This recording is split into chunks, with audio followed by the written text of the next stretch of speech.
there was a little disturbance in the sound. Okay, तो anyways, हमने यहाँ तक देख लिया था कि ammonia Burns with yellowish green flame, yellowish green flame, yellow greenish flame. ठीक है. देन कॉस्टिक सोडा क्या होता है? That is sodium hydroxide. Caustic soda is sodium hydroxide and washing soda is sodium carbonate. Okay, now I think there is a difference between sodium carbonate and sodium bicarbonate. So let us we'll have to ask Google what is sodium bicarbonate between carbonate and bicarbonate. Okay, so sodium carbonate often called as washing soda, whereas sodium bicarbonate is called as baking soda. So B for bicarbonate, B for baking. ठीक है. तो एक तो ये clear हो गया यहाँ पे. दूसरी चीज़, सोडियम हाइड्रोक्साइड क्या होता है? सोडियम हाइड्रोक्साइड यहाँ पे हमने देखा था कि that is used as a caustic soda. ठीक है. तो यहाँ पे थोड़ा सा लिखना ज़रूरी हो जाता है कि sodium bicarbonate equals baking soda. ठीक है. So that is clear now. So now we know that sodium bicarbonate is baking soda, sodium carbonate is washing soda, and caustic soda is sodium hydroxide. Okay, then नीला थोड़ा हम जानते हैं copper sulphate का aqueous solution होता है नीला थोड़ा. हाइपो की बात करें तो it is sodium thiosulphate that is used in removing the silver bromide from the negative photographic plate and achieve the final photograph. So actually hypo behaves like an oxidizing agent. ठीक है. It behaves like an oxidizing agent. Then Epsom salt, this is magnesium sulfate. We know that magnesium sulphate होता है. Epsom salt. Baking soda हमने बता दिया sodium bicarbonate. Then Hasenclever plant, इसको Bachmann plant भी बोलते हैं.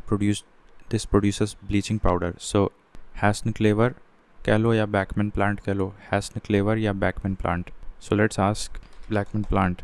सो Hasenclever, the right spelling is Hasenclever. I think what is Hasenclever plant used for? Industrial preparation of bleaching powder. ठीक है. Explain the industrial method of preparation of bleaching powder. So this is again one of the very minute questions that you might go wrong with. Hasenclever plant is used in industrial preparation of bleaching powder. Alright. It is also called as Bachmann plant. Then artificial ripening is done through acetylene, which is made from calcium carbide and hydrogen. I mean water. I think there was one safer alternative of acetylene. I read it, but now I have forgotten it. So what is safer and ripening? So ethylene gas is safer alternative to calcium carbide for ripening fruits because it is a natural hormone that regulates fruit ripening. The Food Safety Standards has permitted the use of ethylene gas in India and has issued a guidance document on how to use it safely.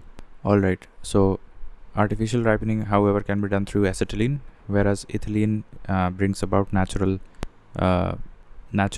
ripening. Also, ethylene as well as acetylene both are used in making polythene. Then talking about quartz, so it is nothing but sodium silicate, and this is what is used in making glass. So quartz is made of sodium silicate. Now a strong acid plus a strong base, we get a neutral salt, that is a sodium chloride. Also, I talked about Lewis acid and Lewis bases last night. So Lewis acid are lone pair acceptors, whereas so one of the examples is ammonia, और Lewis bases का example होता है lone pair donors BF3, right? Then for glazing pottery, I told you that we glazing pottery के लिए glazing window के बीच SF6 gas भरते हैं, but glazing pottery के लिए सिलिकॉन डाइऑक्साइड का इस्तेमाल होता है. जिंक ऑक्साइड का भी इस्तेमाल करते हैं, एल्यूमिनियम ऑक्साइड का भी इस्तेमाल करते हैं, right?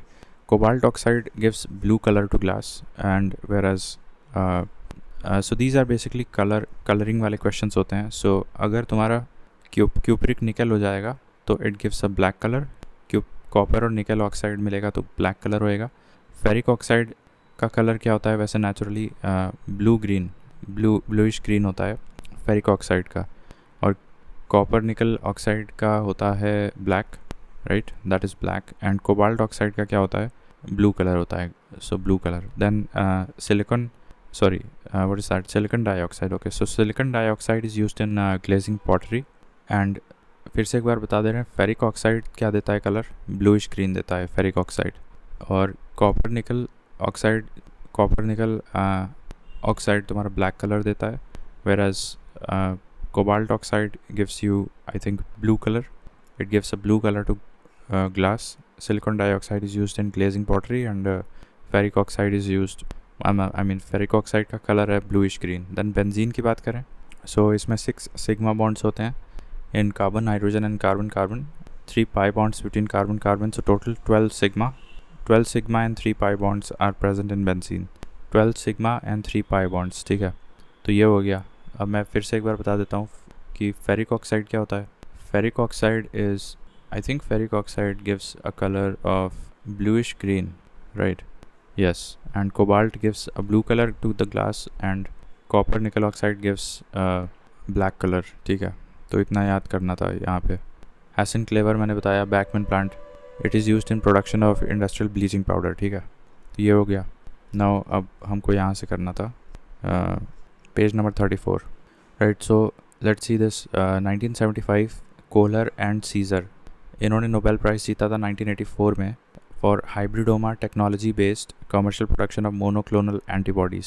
सो मोनोक्लोनल एंटीबॉडीज़ प्रोडक्शन के लिए किनको नोबेल मिला था और कब मिला था? 1984 में मिला था. और किसको मिला था? Kohler as well as Cesar को मिला था Nobel in 1984 for the production of monoclonal antibodies using the hybridoma technology, right.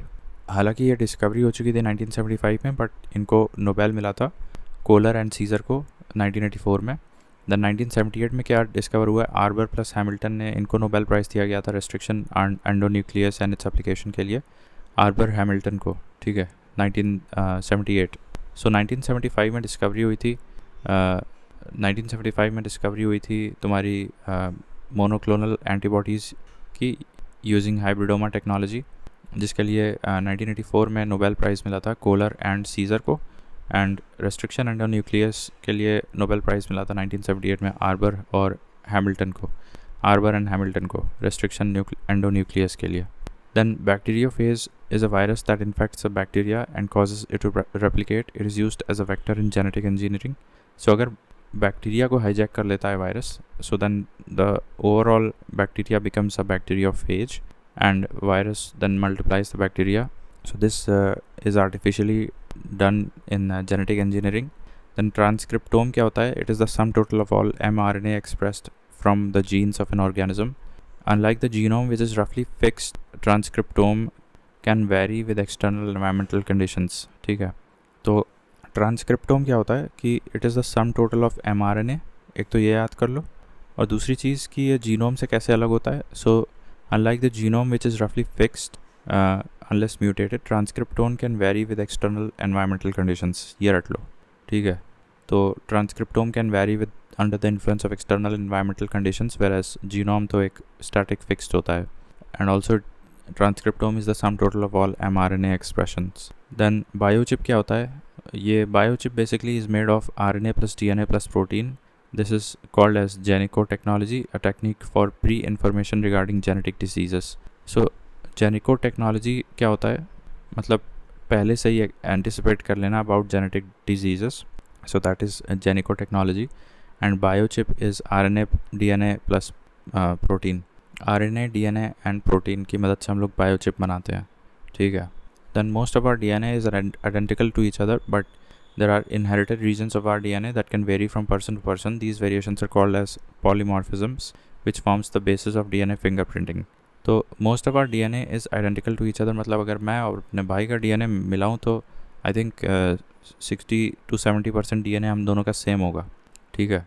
But then there are certain differences between us, and those differences are can be seen as distinct inherited regions in our DNA, distinct inherited regions which varies between us, and these variations are called as polymorphisms, and that actually forms the basis of DNA fingerprinting technology.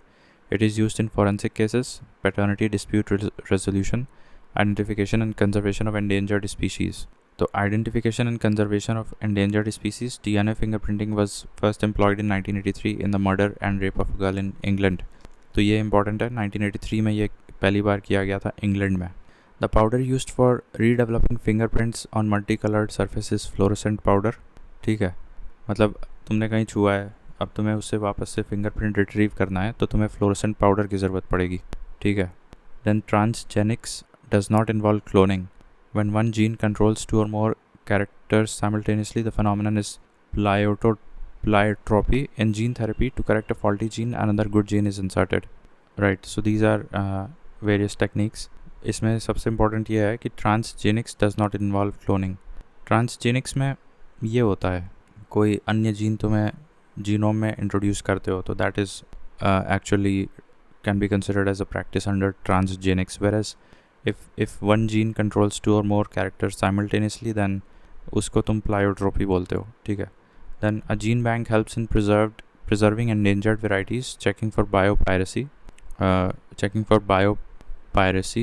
So ये point बहुत important है. Gene bank can help in checking biopiracy and preserving endangered varieties, identify economically important species.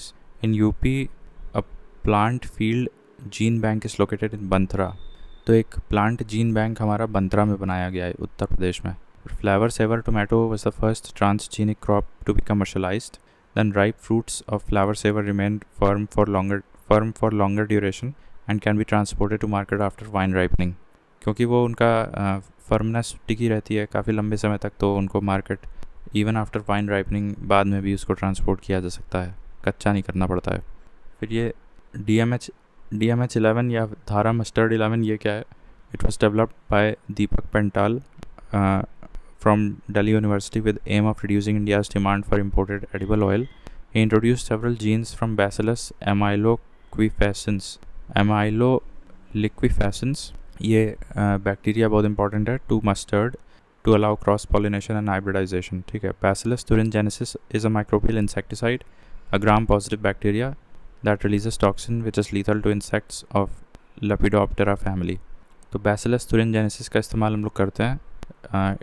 इसकी property होती है microbial इंसेक्टिस, मतलब भगा देता है एंटी माइक्रोब्स के रूप में. तो it is a Gram positive bacteria Bacillus thuringiensis.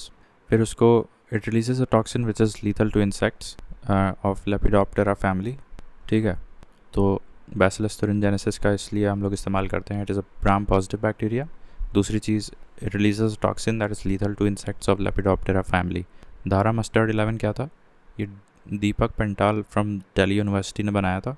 Reducing India's demand for imported edible oil, ये ऑब्जेक्टिव था. Introduced several genes to the Bacillus amyloliquefacin bacteria. He introduced several genes to this bacteria to mustard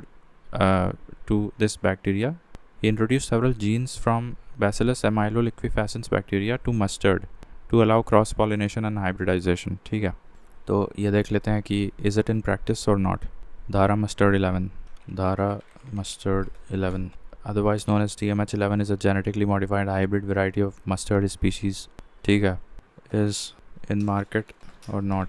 So as of May 2023, Dhara mustard DMH 11 genetically modified mustard was not yet ready for commercial release as a seed because it failed to meet the minimum weight criteria. DMH 11 weighs about 3.5 grams per 1000 seeds, which is less than 4.5 grams. The Genetic Engineering Appraisal Committee approved the environmental release of DMH 11 in 2022 for testing seed production and demonstrations. The DU Center for Genetic Manipulation of Crop Plants developed DMH 11 through genetic engineering. ठीक है. Some say that DMH 11 could have several benefits, including better yields for farmers, lower costs for farmers, and reduced dependency on edible oil imports. However, others say that the long-term environmental impacts of DMH 11 have not been adequately considered. They also say that the introduction of herbicide-resistant crops can have negative environmental impacts. Okay, तो इसमें herbicide वाला भी part होता है क्योंकि ये insects वगैरह को हटा देता है. So that is DMH, Deepak Pintal, Delhi University. Bacillus amyloliquefacin bacteria में several genes इंट्रोड्यूस कर दिए गए थे और फिर उसको क्रॉस पॉलिनेट करा दिया गया था मस्टर्ड जीन से. Sort of genetic engineering technique. Then Bacillus thuringiensis, it releases a toxin. It has antimicrobial properties and therefore and a gram-positive bacteria. So it is lethal to insects of Lepidoptera family. Then flower saver बता दिया मैंने. हमारे यहाँ gene bank है एक plant का बंथरा में. Transgenic does not involve cloning, whereas one gene controls 2 or more characteristics simultaneously, then that condition is called as pleiotropy. The powder used for developing fingerprints, fluorescent powder. Then कुछ distinct inherited genes होते हैं similar family में, and that forms that is called as polymorphism, that forms the basis of DNA fingerprinting. So DNA fingerprinting is also helps in checking biopiracy of genes या कुछ identifying critically endangered species. Biochip contains RNA, DNA and protein. Genico technology is like gathering pre-information regarding genetic diseases. Difference between transcriptome and genome is that while genome is static, transcriptome changes under the influence of environmental conditions, and it is the sum total of all mRNA expressions. Then bacteriophage is when a bacteria is hijacked by virus. Then the virus multiplies that bacteria, and this technique is artificially used in genetic engineering.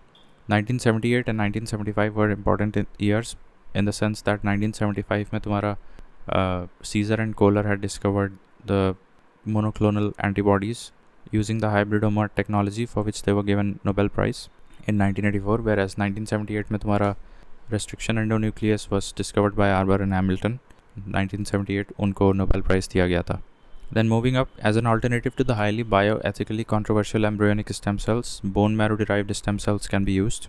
तो embryonic stem cells सबसे ज़्यादा effective होते हैं, लेकिन चूँकि उसमें कुछ ethical issues involved थे social justice जैसे angle से, तो फिर हम लोग bone marrow derived stem cells का इस्तेमाल फ़िलहाल करते हैं, and that is not at par with effectiveness with the embryonic stem cells, but it is still quite effective.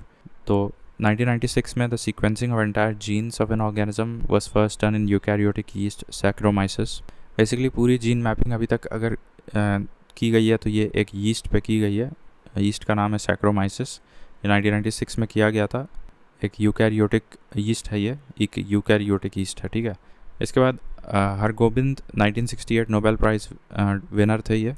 He discovered how the order of nucleotides in nucleic acid which carry the genetic code control the cell's protein synthesis. तो इन्होंने क्या निकाला था 1968 में Nobel जो मिल गया था इनको, nucleotides in nucleic acid which carry the genetic code control the cell's protein synthesis. तो nucleic acid is what? A polymer of nucleotides, right? So there are the order in which the nucleotides are connected to each other forming the complete nucleic acid carry the genetic code, and how that genetic code translates to protein synthesis. This was discovered by Hargobind in 1968, for which he was awarded Nobel. Then अब ये देखो इन्होंने क्या खोजा था, isolation of DNA from Escherichia coli, that was done by Kornberg. Isolation of DNA from Escherichia coli, and जबकि bacterial conjugation, transfer of genetic material between bacterial cells by direct cell-to-cell contact or through a bridge-like connection between the two cells. So that was discovered by Lederberg.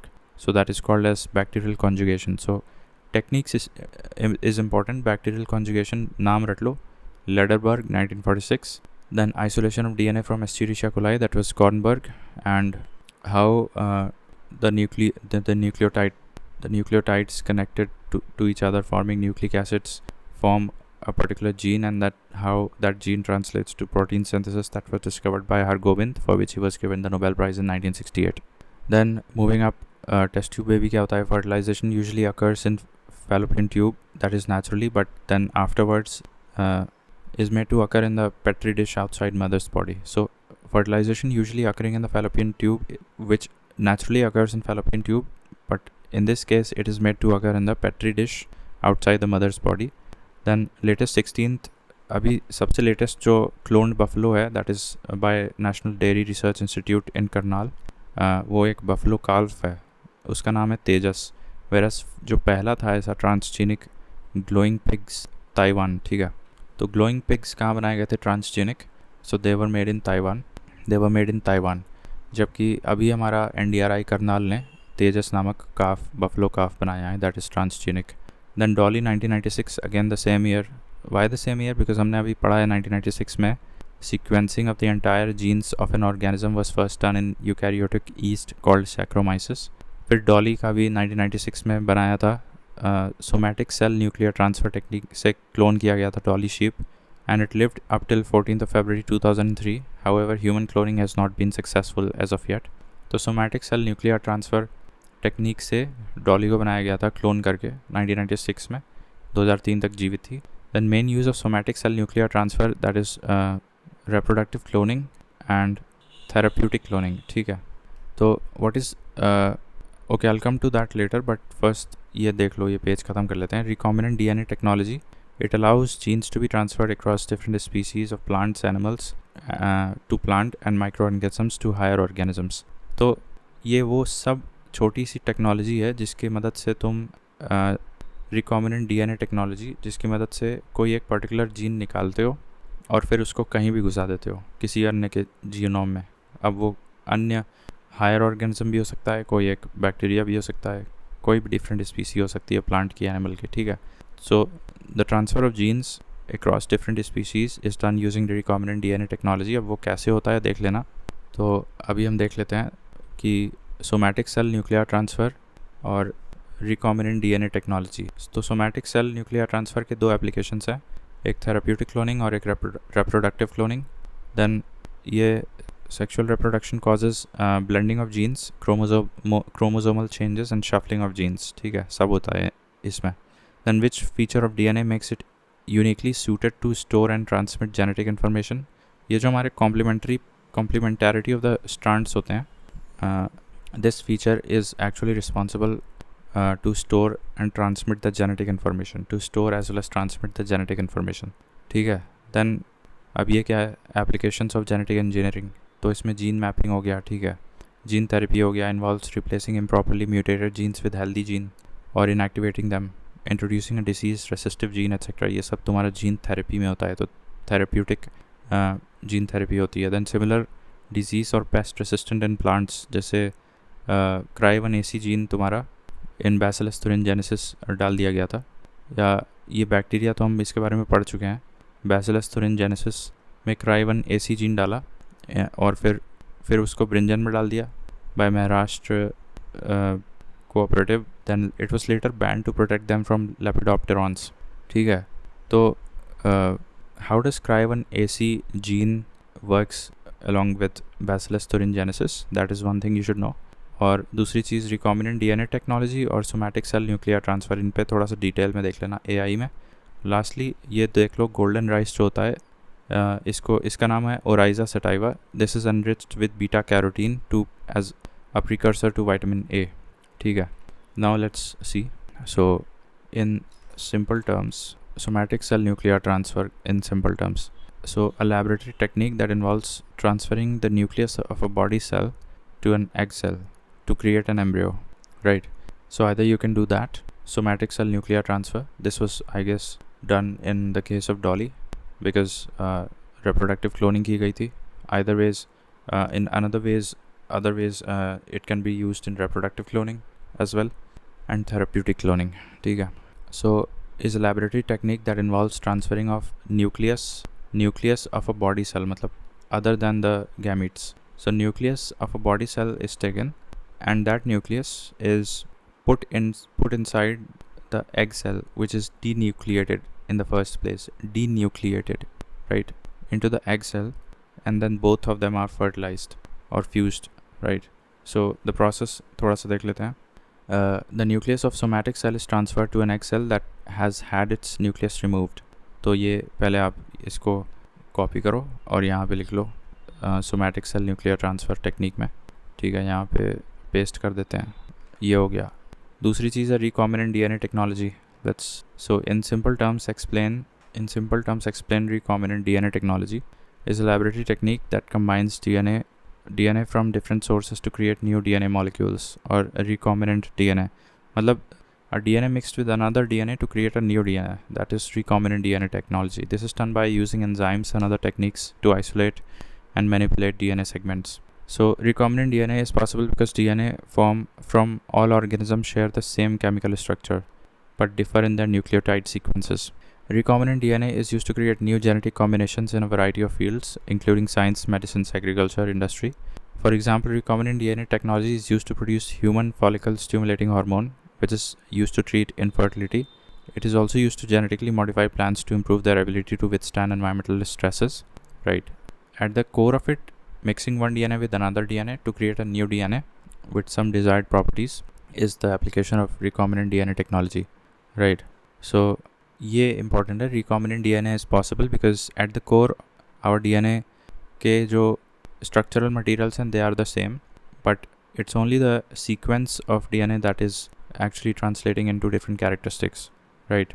So recombinant DNA is possible because DNA from all organisms share the same chemical structure but differ in their nucleotide sequence, ठीक है? हाँ, differ in their nucleotide sequence. तो ये copy कर लेते हैं. तो ये हो गया recombinant DNA टेक्नोलॉजी के बारे में 2 line. Okay, I paste it here and save it. तो ये हो गया. अब ये देखना था हमारे क्या देखना था? हाँ, Cry1 AC gene in Bacillus thuringiensis. So explain in simple terms. In simple terms, explain Cry1 AC gene in Bacillus thuringiensis. So the Cry1 AC gene in Bacillus thuringiensis is a gene that codes for a protein that acts as an insecticide. So the Cry1 AC gene produces a toxin that protects plants from pests by killing midgut cells in the larvae. So how does it work? The toxin is activated when ingested by pests and causes lysis in their gut. The Cry1 AC gene has been introduced into crops like corn and cotton through genetic engineering to make them resistant to pests. Okay, तो ये gene automatically by default naturally present है कहाँ? Bacillus thuringiensis में. The Cry1 AC gene in Bacillus thuringiensis is a gene that codes for a protein that acts as an insecticide. Now if we get that gene, somehow transfer that gene into plants, तो काम बन जाता है. So that is all that we have to study here. Then applications देख लिया हमने. फिर अगले वीडियो से हम लोग देखते हैं यहाँ से amniocentesis is mainly conducted at 14th to 15th week gestation to check for genetic diseases. As per Human Genome Project, there are about 30,000 genes in humans. ठीक है, Human Genome Project, 30,000 genes in humans, and amniocentesis is performed at 14th to 15th week of the gestation to check for genetic diseases. ठीक है, तो अब हम stem cells और इसके ऊपर फिर अब देखते हैं अगले वीडियो से.